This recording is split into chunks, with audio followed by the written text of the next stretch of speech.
রাতের অন্ধকারে কে বা কাহারা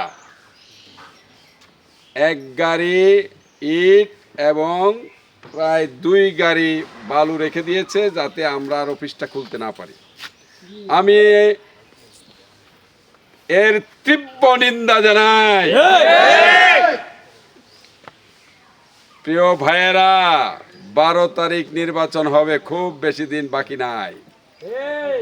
সারা বাংলাদেশে বাংলাদেশ জামাত ইসলাম সরকার গঠন করবে রূপগঞ্জে আমরা বিজয়ী হব। তখন কিন্তু আইন শৃঙ্খলা বাহিনী গোয়েন্দারা আপনাকে অবশ্যই খুঁজে পাবেন। আপনি যত শক্তিশালী হন, আপনি কিন্তু আইনের ঊর্ধ্বে নয়। আমি নির্বাচন কমিশনের যারা দায়িত্বপ্রাপ্ত রয়েছেন, রূপগঞ্জে যারা পর্যবেক্ষণ করছেন, ম্যাজিস্ট্রেটরা রয়েছেন, আসুন এই হান করে এসে দেখুন, স্বচক্ষে দেখুন কিভাবে একটা রাজনৈতিক দলের অফিসের সামনে এরকম বালু ইট রাখতে পারে। এর ব্যবস্থা গ্রহণ করুন। আইন শৃঙ্খলা বাহিনীর লোকেরা রয়েছেন, সেনাবাহিনীর লোকেরা রয়েছেন, দেখুন হান করে আমাদের অফিসের সামনে কি অবস্থা।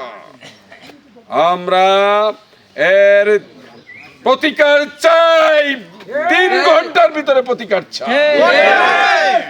যদি না হয় তাহলে বুঝতে হবে প্রশাসন কিন্তু আপনার একটা অবাধ নিরপেক্ষ নির্বাচন দিতে, অর্থাৎ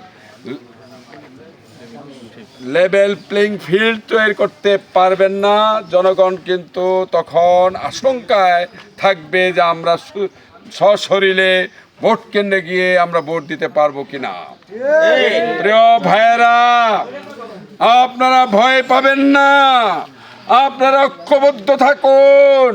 এই জন্যই বলি, একটা ফ্যাসিস্ট বিদায় হয়েছে, হয়তো আরেকটা ফ্যাসিস্ট সরকারি ক্ষমতায় বসতে চায়, সরকারে বসতে চায়। এর লক্ষণ হলো একটা রাজনৈতিক প্রতিপক্ষের অফিসের সামনে বালু এবং ইট দিয়ে তার অফিস বন্ধ করে দেওয়া। আমি আপনাদেরকে এই কে কাজ করেছে তার নাম, তার ঠিকানা দেওয়ার জন্য অনুরোধ রাখছি। এই কথা বলে আমার বক্তব্য